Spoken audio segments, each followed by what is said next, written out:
Good evening, my friends. It's Indiana Homes for story time. I hope everyone had a wonderful Thanksgiving yesterday if you were here in the US of A. We ate way too much and now we have lots of turkey left over, so I think tomorrow night might be turkey taco night. Anyway, hope everything was great for you guys. We will continue tonight with chapter 57, Means for Classical Tragedy. After a moment of silence employed by Milady in observing the young man who listened to her, Milady continued her recital. It was nearly 3 days since I had eaten or drunk anything. I suffered frightful torments. At times there passed before me clouds, which pressed my brow, which veiled my eyes. This was delirium. When the evening came, I was so weak that every time I fainted, I thanked God, for I thought I was about to die. In the midst of one of these swoons, I heard the door open. Terror recalled me to myself. He entered the apartment followed by a man in a mask. He was masked likewise, but I knew his step.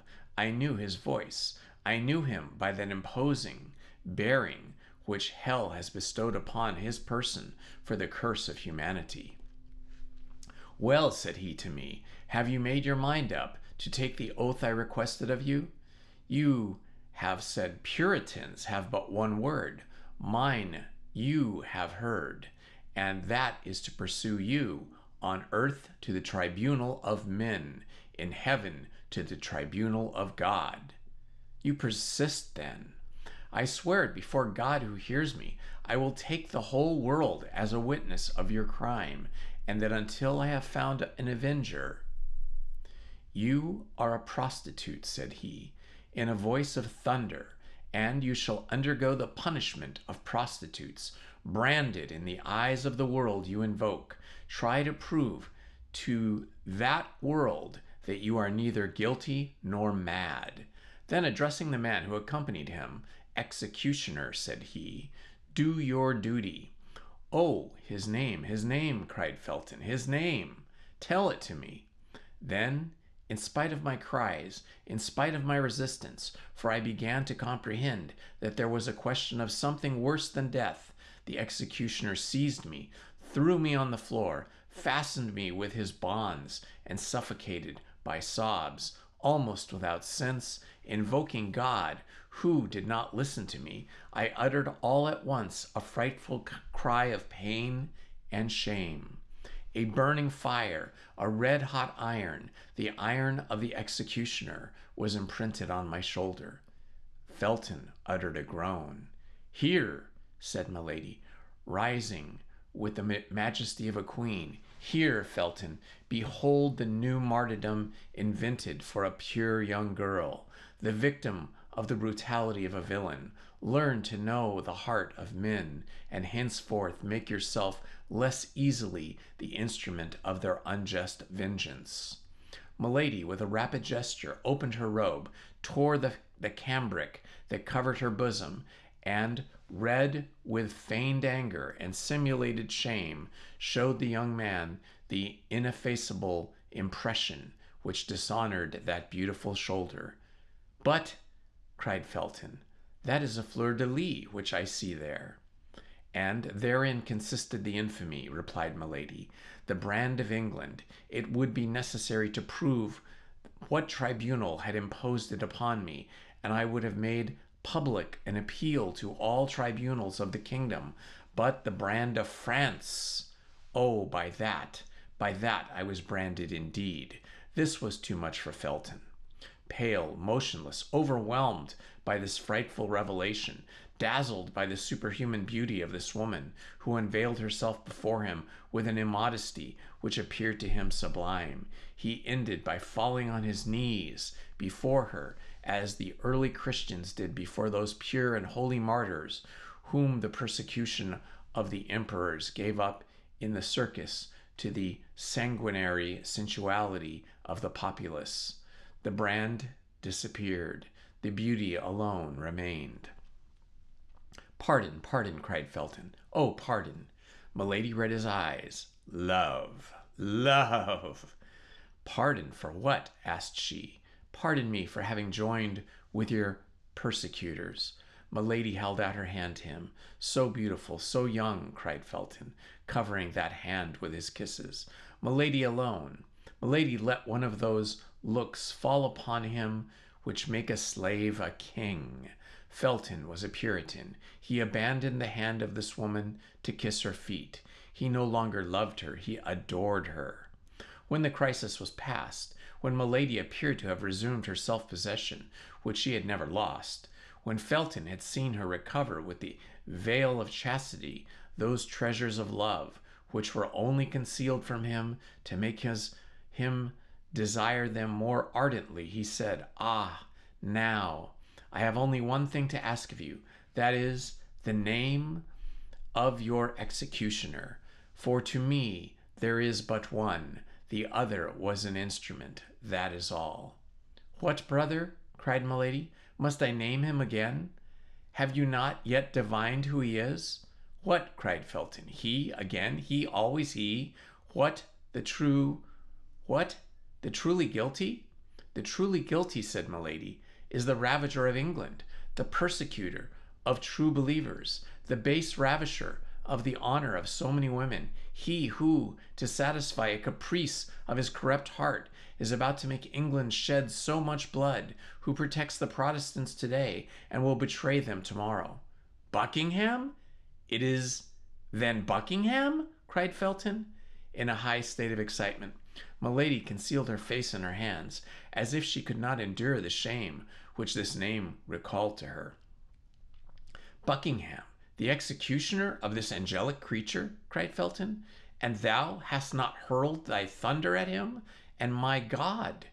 And thou hast left him noble, honored, powerful, for the ruin of us all?" "God abandons him who abandons himself," said Milady. "But he will draw upon his head the punishment reserved for the damned," said Felton, with increasing exultation. "He wills that human vengeance should precede celestial justice. Men fear him and spare him. I," said Felton, "I do not fear him, nor will I spare him." The soul of Milady was bathed in an infernal joy. "But how can Lord de Winter, my protector, my father," asked Felton, "possibly be mixed up with all this?"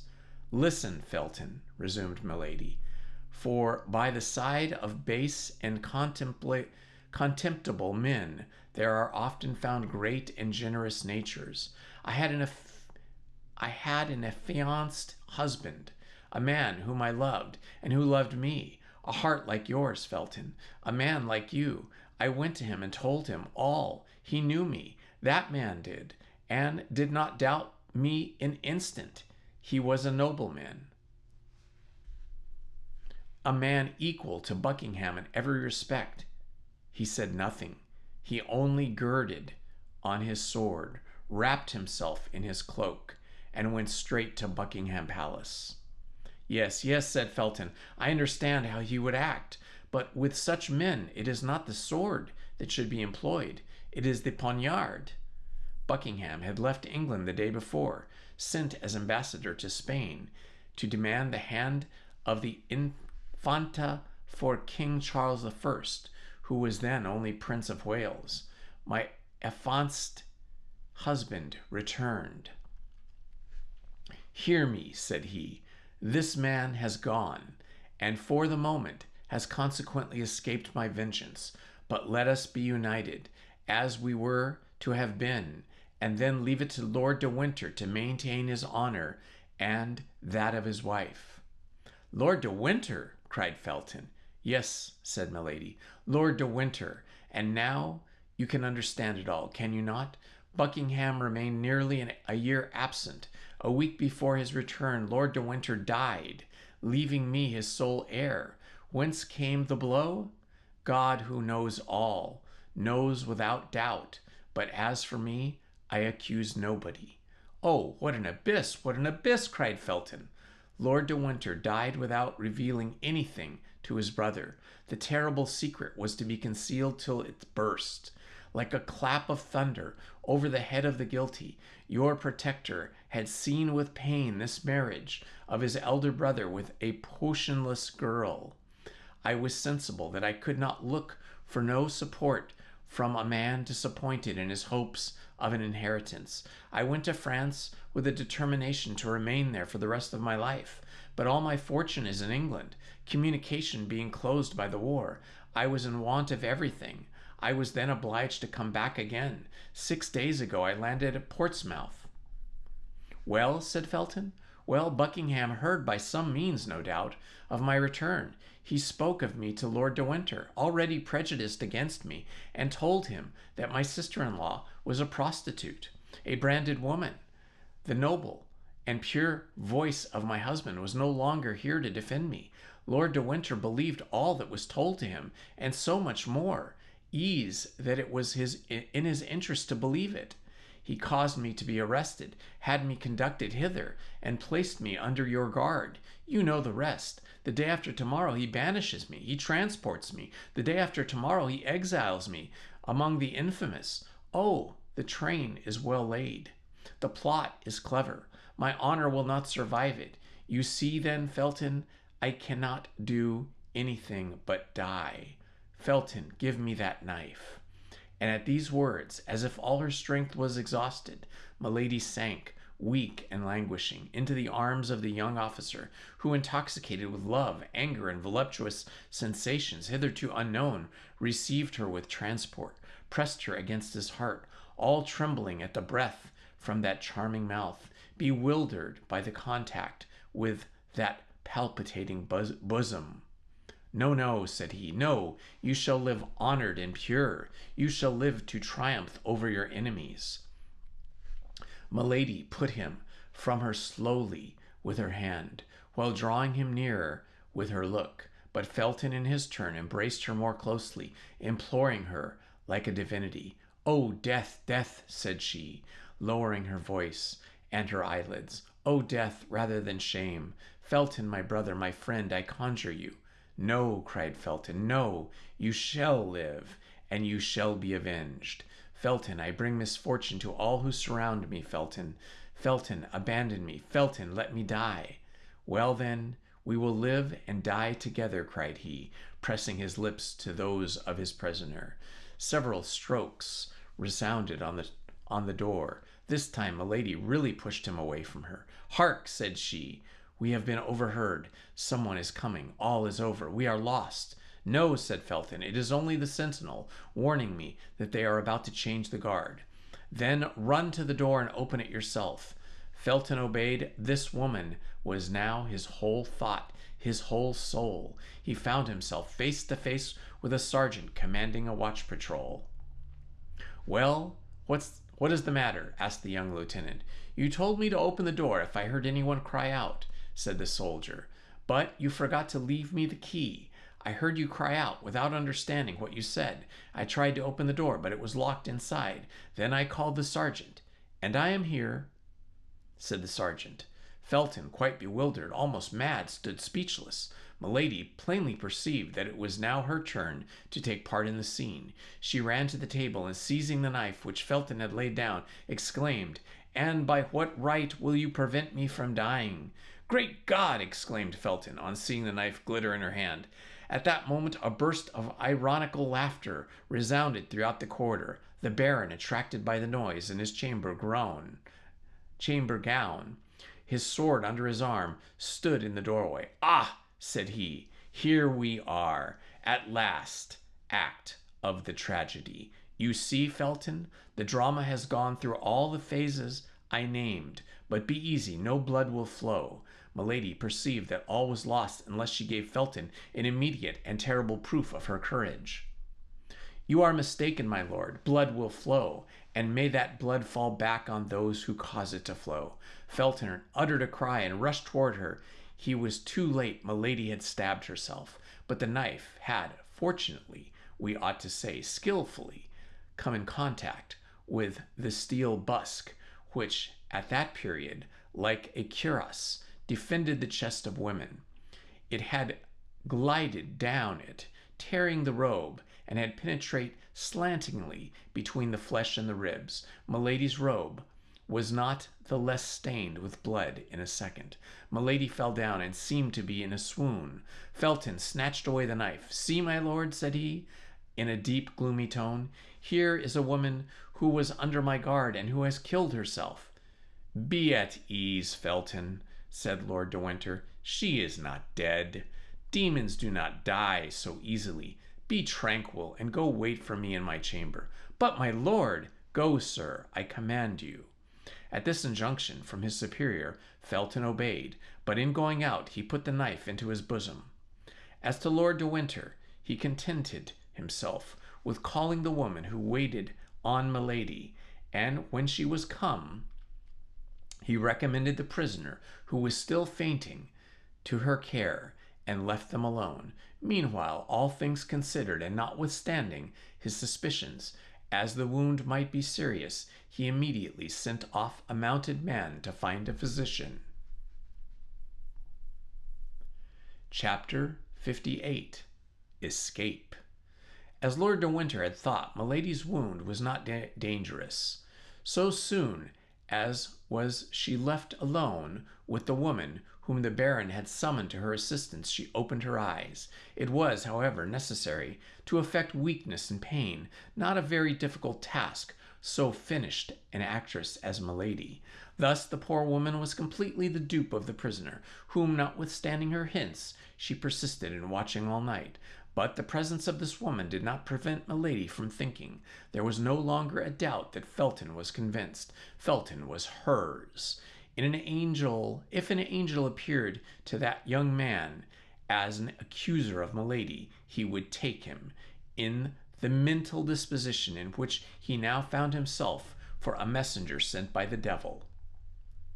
Milady smiled at this thought, for Felton was now her only hope, her only means of safety. But Lord de Winter might suspect him. Felton himself might be watched. Toward 4 o'clock in the morning the doctor arrived, but since the time Milady stabbed herself, however short, the wound had closed. The doctor could therefore measure neither the direction nor the depth of it. He only satisfied himself by Milady's pulse, and the case was not serious.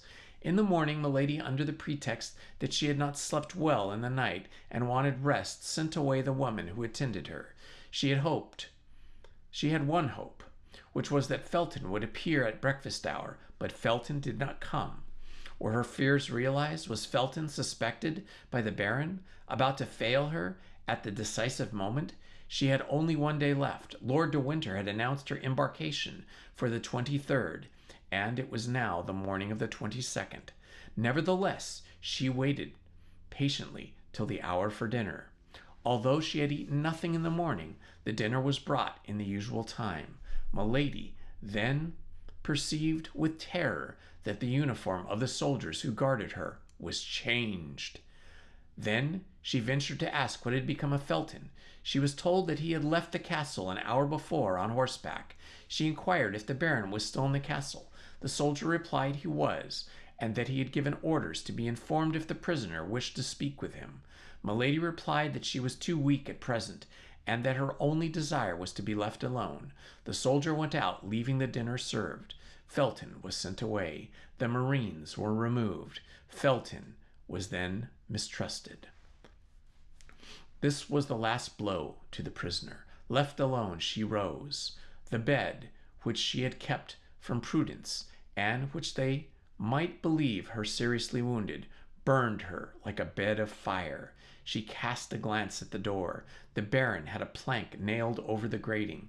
No one, doubt, feared that by this opening she might still, by some diabolical means, corrupt her guards. Milady, with joy, smiled. She was free now to give way to her transports without being observed. She traversed her chamber with the excitement of a furious maniac or of a tigress shut in an iron cage. Certes, if the knife had been left in her power, she would now have thought not of killing herself, but of killing the Baron. At 6 o'clock, Lord de Winter came in. He was armed at all points. This man, in whom Milady till that time had only seen a very simple gentleman, had become an admirable jailer. He appeared to foresee all, to divine all, to anticipate all. A single look at Milady appraised him of all that was passing in her mind. "Ay," said he, "I see, but you shall not kill me today. You no longer have a weapon, and besides, I am on my guard. You had begun to pervert my poor Felton. He was yielding to your infernal influence, but I will save him. He will never see you again. All is over. Get your clothes together. Tomorrow you will go. I had fixed the embarkation for the 24th, but I have reflected that the more promptly the affair takes place, the more sure it will be. Tomorrow by 12 o'clock I shall have the order for your exile, signed Buckingham. If you speak a single word to anyone before going aboard the ship, my sergeant will blow your brains out. He has orders to do so. If when on the ship you speak a single word to anyone before the captain permits you, the captain will have you thrown into the sea. That is agreed upon. Au revoir, then. And that is all I have to say today. Tomorrow I will see you again. I take my leave." With these words, the Baron went out. Milady had listened to all of this menacing tirade with a smile of disdain on her lips, but rage in her heart. Supper was served. Milady felt that she had stood in need of all her strength. She did not know what might take place during the night, which approached so menacingly, for large masses of clouds rolled over the face of the sky, and distant lightning announced a storm. The storm broke about 10 o'clock. Milady felt a consolation in seeing nature partake of the disorder of her heart. The thunder growled in the air like a passion, and anger in her thoughts. It appeared to her that the blast, as it swept along the disheveled of her brow, as it bowed the branches of the trees and bore away the leaves, she howled as the hurricane howled, and her voice was lost in the great voice of nature, which also seemed to groan with despair. All at once she heard a tap at her window, and by the help of a flash of lightning, she saw the face of a man appear behind the bars. She ran to the window and opened it, cried, "Felton! Felton! I am saved!" "Yes," said Felton, "but silence, silence. I must have time to file through these bars. Only take care that I am not seen through the wicket." "Oh, it is a proof that Lord is on our side, Felton," replied Milady. "They have closed up the grating with a board." "That is well. God has made them senseless," said Felton. "But what must I do?" asked Milady. "Nothing, nothing. Only shut the window. Go to bed, or at least lie down in your clothes. As soon as I am done, I will knock on one of the panes of glass. Will you be able to follow me?" "Oh, yes." "Your wound gives me pain, but it will not prevent my walking." "Be ready, then, at the first signal." Milady shut the window, extinguished the lamp, and went, as Felton had desired her, to lie down on the bed. Amid the moaning of the storm, she heard the grinding of the file upon the bars, and by the light of every flash, she perceived the shadow of Felton through the panes. She passed an hour without breathing, panting, with a cold sweat upon her brow, and her heart oppressed by frightful agony at every movement she heard in the corridor. There are hours which last a year. At the expiration of an hour, Felton tapped again. Milady sprang out of bed and opened the window. 2 bars removed formed an opening for a man to pass through. "Are you ready?" asked Felton. "Yes." "Must I take anything with me?" "Money, if you have any." "Yes, fortunately, they have left me all I had." "So much the better, for I have expended all mine in charting a vessel." "Here," said Milady, placing a bag full of louis in Felton's hand. Felton took the bag and threw it on the foot of the wall. "Now," said he, "will you come?" "I am ready." Milady mounted upon a chair and passed the upper part of her body through the window. She saw the young officer suspended over the abyss, by a ladder of ropes. For the first time, an emotion of terror reminded her that she was a woman. The dark space frightened her. I expected this, said Felton. It's nothing, said Milady. I will descend with my eyes shut. Have you confidence in me, said Felton. You ask that? Put your hands together. Cross them. That's right. Felton tied her two wrists together with a handkerchief, and then with a cord over the handkerchief. What are you doing? Asked Milady with surprise. Pass your arms around my neck, and fear nothing. But I shall make you lose your balance, and we shall both be dashed to pieces. Don't be afraid, I'm a sailor. Not a second was to be lost. Milady passed her two arms round Felton's neck, and let herself slip out of the window. Felton began to descend the ladder slowly, step by step. Despite the weight of the two bodies, the blast of the hurricane shook them in the air. All at once, Felton stopped. What's the matter? Asked Milady. Silence, said Felton. I hear footsteps. We are discovered. There was a silence of several seconds. No, said Felton. It's nothing. But what, then, is the noise? That of the patrol going on their rounds. Where is their road? Just under us. They will discover us. No, if it does not light. But they will run against the bottom of the ladder. Fortunately, it's too short, by 6 feet. Here they are. My God! Silence. Both remained suspended, motionless and breathless, within 20 paces of the ground, while the patrol passed beneath them, laughing and talking. There was a terrible moment for the fugitives. The patrol passed, the noise of their retreating footsteps and the murmur of their voices soon died away. Now, said Felton, we are safe. Milady breathed a deep sigh and fainted. Felton continued to descend. Near the bottom of the ladder, when she found no more support for her feet, he clung with his hands.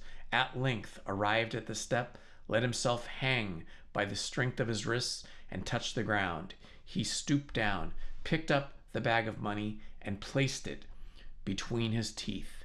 Then he took Milady in his arms and set off briskly in the direction to which that of the patrol had taken.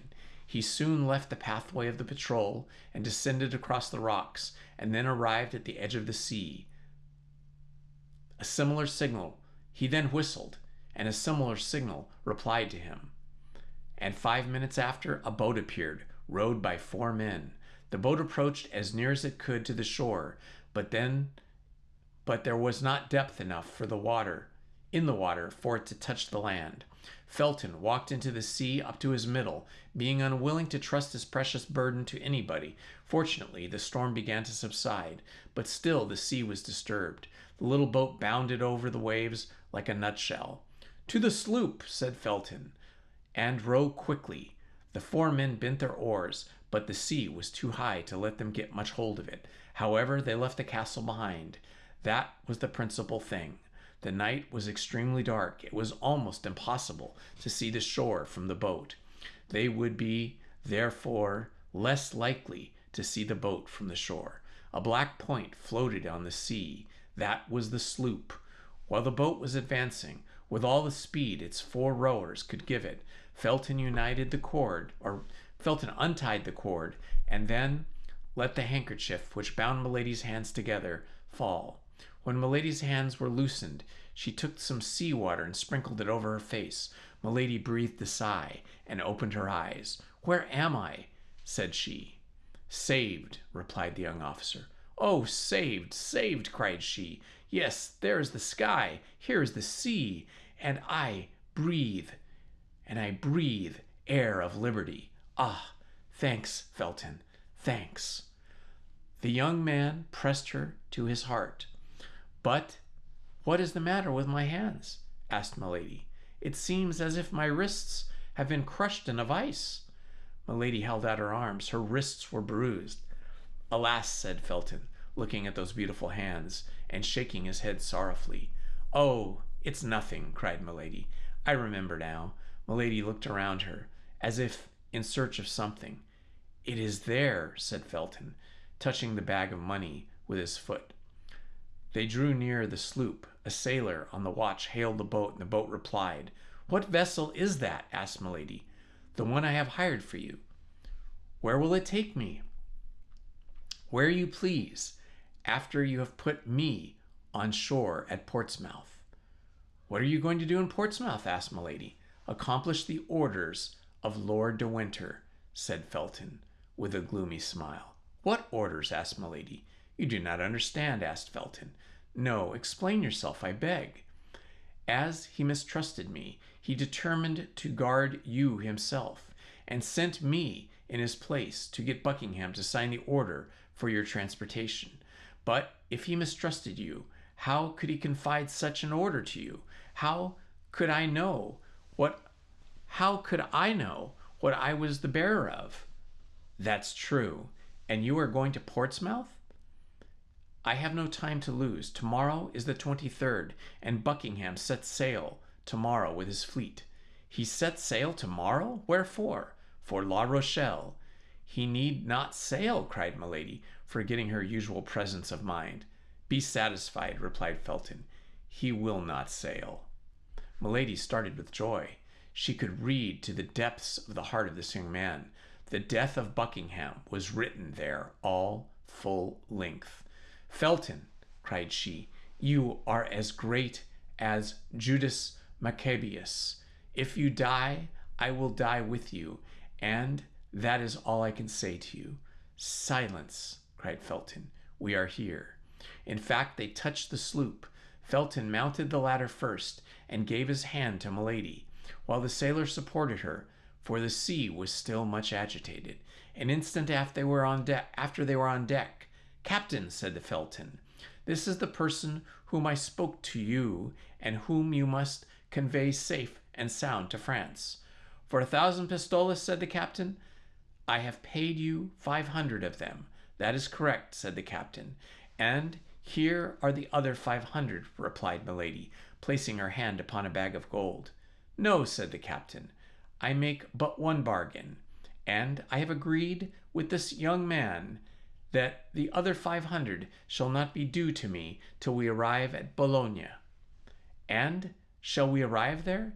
"Safe and sound, as true as my name is Jack Butler." "Well," said Milady, "if you keep your word, instead of 500, I will give you 1,000 pistoles." "Hurrah for you! Then, my beautiful lady," cried the captain, "and may God often send me such passengers as your ladyship.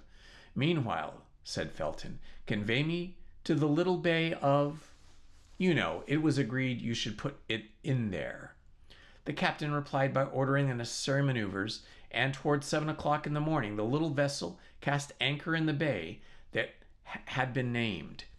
During this passage, Felton related everything to Milady: how, instead of going to London, he had chartered the little vessel, how he had returned, how he had scaled the wall by fastening cramps in the interstices of the stones as he ascended, to give him foothold, and how, when he had reached the bars, he fastened his ladder. Milady knew the rest.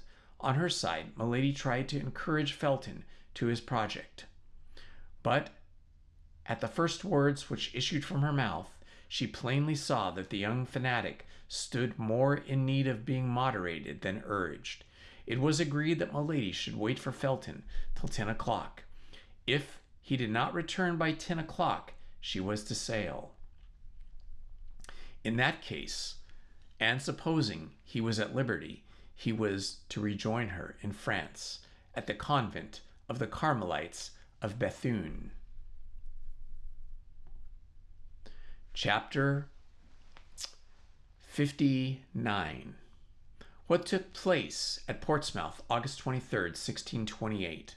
Felton took leave of Milady, as a brother about to go for a mere walk takes leave of his sister, kissing her hand. His whole body appeared in its ordinary state of calmness. Only an unusual fire beamed from his eyes. Like the effects of a fever, his brow was more pale than it generally was. His teeth were clenched. His speech had a short, dry accent which indicated that something dark was at work within him.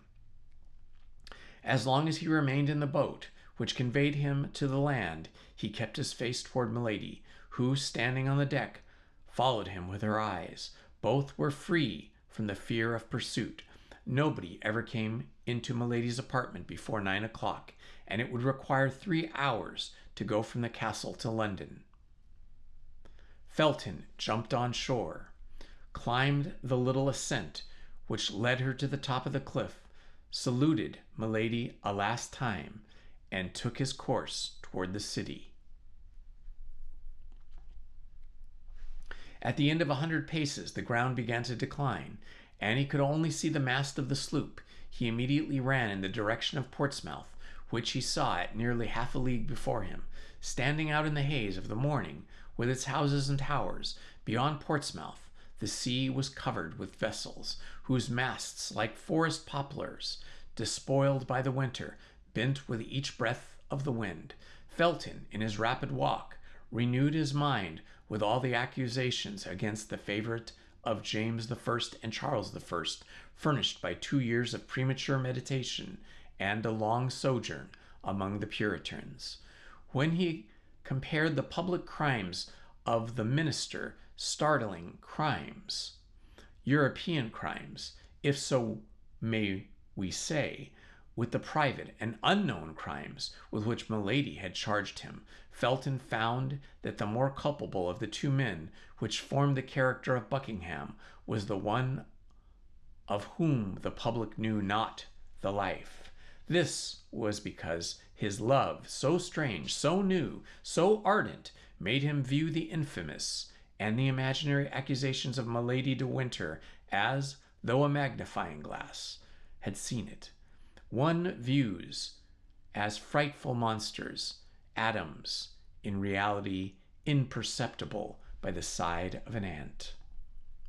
The rapidity of this walk heated his blood still more. The idea that he left behind him, exposed to the frightful vengeance, the woman he loved, or rather, whom he adored as a saint, the emotion he had experienced, present, fatigue, altogether exalted in his mind above human feeling. He entered Portsmouth about 8 o'clock in the morning. The whole population was on foot. Drums were beating in the streets, and on the port, the troops about to embark were marching toward the sea. Felton arrived at the Palace of the Admiralty, covered with dust and streaming with perspiration. His countenance, usually so pale, was purple with heat and passion. The sentinel wanted to repulse him, but Felton called to an officer of the port, and drawing from his pocket the letter of which he was the bearer, he said, pressing the message from Lord de Winter, at the same name of Lord de Winter, who was known to be one of his Grace's most intimate friends, the officer of the post gave orders to let Felton pass, who, besides, wore the uniform of a naval officer. Felton darted into the palace. At the moment he entered the vestibule, another man was entering likewise, dusty, out of breath, leaving at the gate a post horse, which on reaching the palace tumbled on his foreknees. Felton and he addressed Patrick, Duke's confidential lackey, at the same moment. Felton named Lord de Winter. The unknown would not name anybody, and pretended that it was the Duke alone he would make himself known to. Each was anxious to gain admission before the other. Patrick, who knew Lord de Winter, was in affairs of service and in relations of friendship with the Duke, gave the preference to the one who came in his name. The other was forced to wait, and it was easy to be seen how he cursed the delay. The valet led Felton through a large hall in which waited the deputies from La Rochelle, headed by the Prince de Soubise, and introduced him into a closet where Buckingham, just out of the bath, was finishing his toilet, upon which, as at all times, he bestowed extraordinary attention.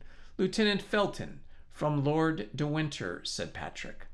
"From Lord de Winter?" repeated Buckingham. "Let him come in." Felton entered. At that moment Buckingham was throwing upon a couch a rich toilet robe, worked with gold, in order to put on a blue velvet doublet embroidered with pearls. "Why didn't the Baron come himself?" demanded Buckingham. "I expected him this morning." "He desired me to tell your Grace," replied Felton, "that he very much regretted not having that honor, but that he was prevented by the guard he obliged in it by the guard he is obliged to keep at the castle.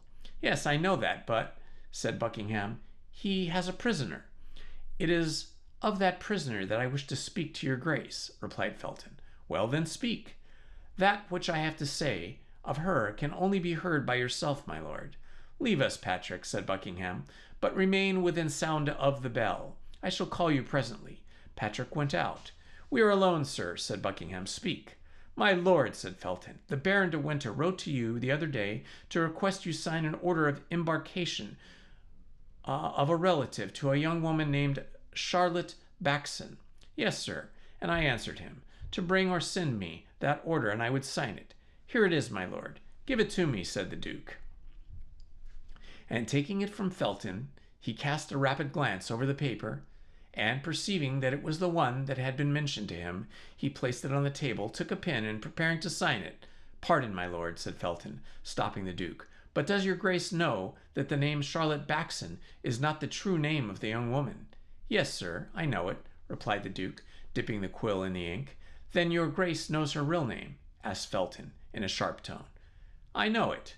The Duke put the quill to paper. Felton grew pale. And knowing that real name, my lord, replied Felton, you will sign it all the same? Doubtless, said Buckingham, and rather twice than once.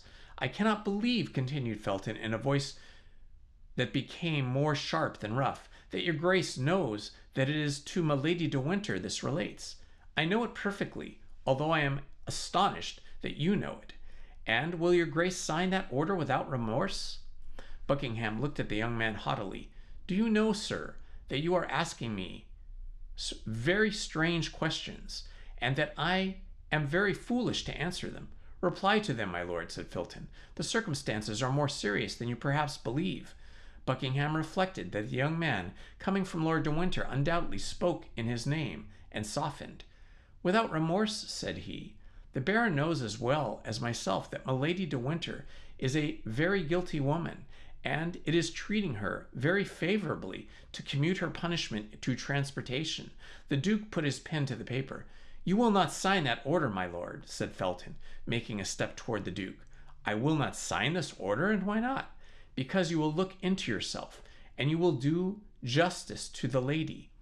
I should do her justice by sending her to Tyburn, said Buckingham. This lady is infamous.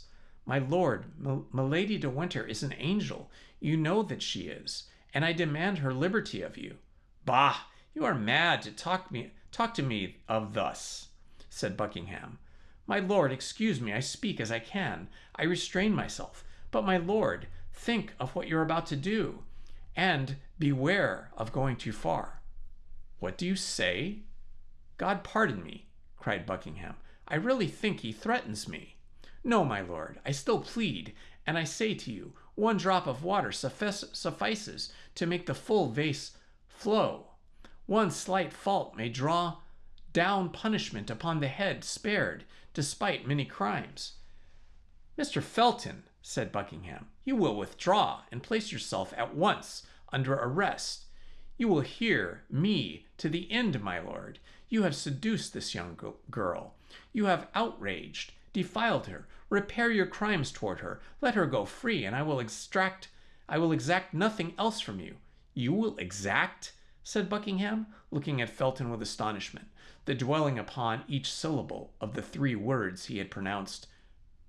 My lord, continued Felton, becoming more excited as he spoke, my lord, beware. All England is tired of your iniquities, my lord. You have abused the royal power, which you have almost usurped, my lord. You are held in horror, my God, and men. God will punish you there hereafter, but I will punish you here. Ah, this is too much, cried Buckingham, making a step toward the door. Felton barred his passage. I ask it humbly of you, my lord, said he. Signed the order for the liberation of Milady de Winter. Remember that she is a woman whom you have dishonored. Withdraw, sir, said Buckingham, or I will call my attendant and have you placed in irons. You shall not call, said Felton, throwing himself between the Duke and the bell placed on the stand, encrusted with silver. Beware, my lord. You are in the hands of God, In the hands of the devil, you mean, cried Buckingham, raising his voice as to attract the notice of his people, without absolutely shouting. Sign, my lord, sign the liberation of Milady de Winter, said Felton, holding out the paper to the Duke. By force? You are joking. Hola, Patrick. Sign, my lord. Never, never. Help, shouted the Duke, and at the same time he sprang toward his sword. But Felton did not give him time to draw it.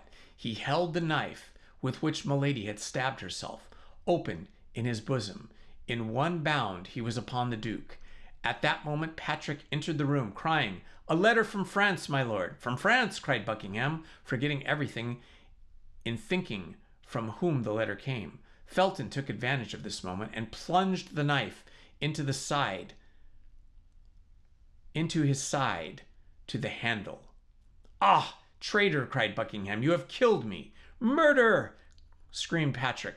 Felton cast his eyes round for means of escape, and seeing the door free, he rushed into the next chamber, in which, as we have said, the deputies from La Rochelle were waiting, crossed it as quickly as possible, and rushed toward the staircase. But upon the first step he met Lord de Winter, who, seeing him, pale, confused, livid, and stained with blood, both on his hands and face, seized him by the throat, crying, "I knew it, I guessed it, but too late by a minute. Unfortunate, unfortunate that I am."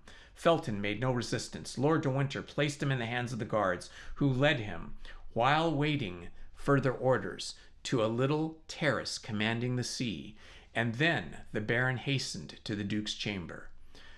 At the cry uttered by the Duke and the scream of Patrick, the man whom Felton had met in the antechamber rushed into the chamber. He found the Duke reclining on the sofa, with his hand pressed upon his wound. "Laporte," said the Duke in a dying voice, "Laporte, do you come from her?" "Yes, monseigneur," replied the faithful cloak-bearer of Anne of Austria, "but too late, perhaps." "Silence, Laporte. You may be overheard. Patrick, let no one enter. Oh, I cannot tell what she says to me. My God, I am dying." And the Duke swooned. Meanwhile, Lord de Winter and his deputies, the leaders of the expedition, the officers of Buckingham's household, had all made their way into the chamber. Cries of despair resounded on all sides. The news, which filled the palace with tears and groans, soon became known and spread throughout the city. The report of a cannon announced that something new and unexpected had taken place. Lord de Winter tore his hair. "Too late by a minute," cried he. "Too late by a minute. Oh, my God, what a misfortune!"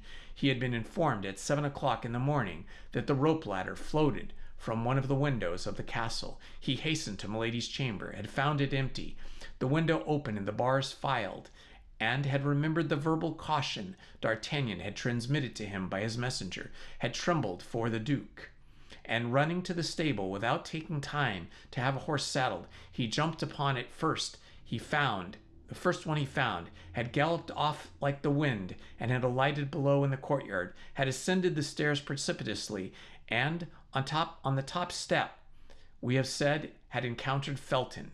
The Duke, however, was not dead. He recovered a little, reopened his eyes, and hope revived all hearts. "Gentlemen," said he, "leave me alone with Patrick and Laporte. Ah, is that you, De Winter? You sent me a strange madman this morning. See the state in which he has put me." "Oh, my lord," cried the Baron, "I shall never console myself." "And you would be quite wrong, my dear De Winter," said Buckingham, holding out his hand to him. "I do not know the man who deserves being regretted during the whole life of another man. But leave us, I pray you." The Baron went out sobbing. There only remained in the closet of the wounded Duke Laporte and Patrick. A physician was sought for him, but none has yet been found. "You will live, my lord, you will live," repeated the faithful servant of Anne of Austria, on his knees before the Duke's sofa. "What has she written to me?" said Buckingham feebly, streaming with blood, and suppressing his agony to speak of her as he loved. "What has she written to me? Read me her letter." "Oh, my lord," said Laporte. Obey, Laporte. Do not see. I have no time to lose.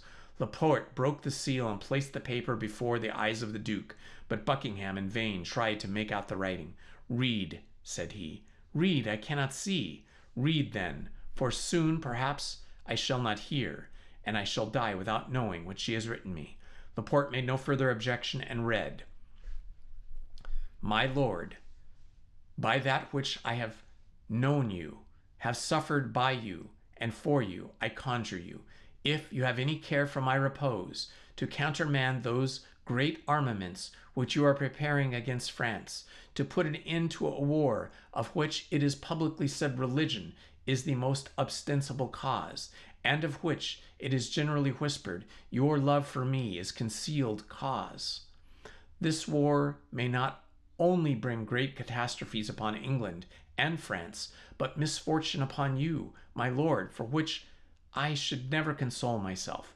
Be careful of your life, which is menaced, and which will be dear to me from the moment I am not obliged to see an enemy in you.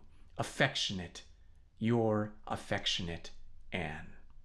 Buckingham collected all his remaining strength to listen to the reading of the letter. Then, when it was ended, as if he had met with a bitter disappointment, he asked, Have you nothing else to say to me by the living voice, Laporte?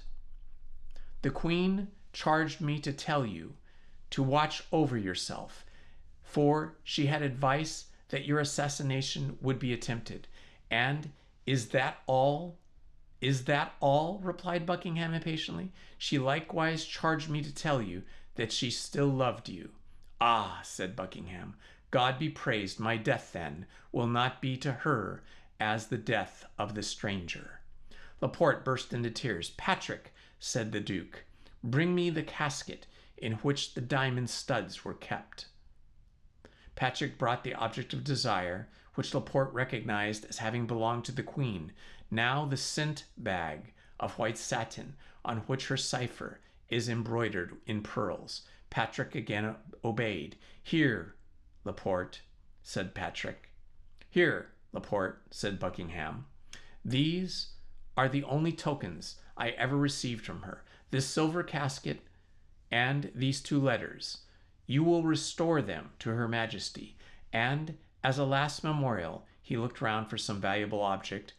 You will add, he still sought, but his eyes, darkened by death, encountered only the knife which had fallen from the hand of Felton, still smoking with the blood spread over its table. And you will add to them this knife, said the Duke, pressing the hand of Laporte. He had just strength enough to place the scent bag in the bottom of the silver casket, and to let the knife fall into it, making a sign to Laporte that he was no longer able to speak. Then, in a last convulsion, which this time he had not the power to combat, slipped from the sofa to the floor. Patrick uttered a loud cry. Buckingham tried to smile at a last time, but death checked his thought, which remained engraved on his brow like a last kiss of love. At this moment the Duke's surgeon arrived, quite terrified. He was already on board the Admiral's ship, where they had been obliged to seek him. He approached the Duke to take his hand, held it for an instant in his own, and letting it fall, said, All is useless. He is dead. Dead, dead, cried Patrick. At this cry, all the crowd re-entered the apartment, and throughout the palace and the town there was nothing but consternation and tumult. As soon as Lord de Winter saw Buckingham was dead, he ran to Felton, whom the soldiers still guarded on the terrace of the palace. Wretch, said he to the young man, who since the death of Buckingham had regained the coolness and self-possession which never after abandoned him. Wretch, what have you done? I have avenged myself, said he. Avenged yourself, said the baron. Rather say you have served as an instrument to that accused and accursed woman, but I swear to you that this crime shall be her last. I don't know what you mean, cried Felton quietly, and I am ignorant of whom you are speaking, my lord. I killed the Duke of Buckingham because he twice refused you yourself to appoint me captain. I am punished. I have punished him for his injustice, that is all. De Winter, stupefied, looked on while other soldiers bound Felton, and could not tell what to think of such insensibility. One thing alone, however, threw a shade over the pallid brow of Felton. At every noise he heard, the simple Puritan fancied he recognized the step and voice of Milady coming to throw herself into his arms, to accurse herself and die with him. All at once he started. His eyes became fixed upon a point of the sea commanded by the terrace where he was. With the eagle's glance of a sailor, he recognized there, where another would have seen only a gull hovering over the waves, the sail of the sloop which was directed toward the coast of France. He grew deadly pale, placed his hand upon his heart, which was breaking, and at once perceived the treachery. "One last favor, my lord," said the baron. "What?" asked the lordship. "What o'clock is it?" The baron drew out his watch. "It wants 10 minutes to 9, said he. "Milady has hastened her departure by an hour and a half. As soon as he heard the cannon which announced the fatal event, she had ordered the anchor to be weighed. The vessel was making way under the blue sky, a great distance from the coast. God has so willed it," said he, with the resignation of a fanatic, but without, however, being able to take his eyes from the ship on board, which he doubtless fancied he could distinguish from the white outline of her to whom he had sacrificed his life. De Winter followed his look, observed his feelings, and guessed all. "Be punished alone for the first miserable man," said Lord de Winter to Felton, who was being dragged away with his eyes turned toward the sea. "But I swear to you by the memory of my brother, whom I have loved so much, that your accomplice is not saved." Felton lowered his head without pronouncing a syllable. As to Lord de Winter, he descended the stairs rapidly and went straight to the port. Well, well, well. What an interesting and horrible turn of events. Poor Mr. Felton, the Puritan and pure of heart marine soldier who thought of Lord de Winter as his master and father, was turned to the darkness by the darkness of the heart of Milady. Well, that was quite a downfall for Mr. Felton. We shall see what happens in the next chapter, but for that you'll have to return next Monday. I hope you all had an enjoyable time hearing this story tonight. I'll see you all Monday night at 6 p.m. Love to you all. This has been Indiana Homes. Please hit the like button, subscribe, and hit the notifications button. Thank you very much.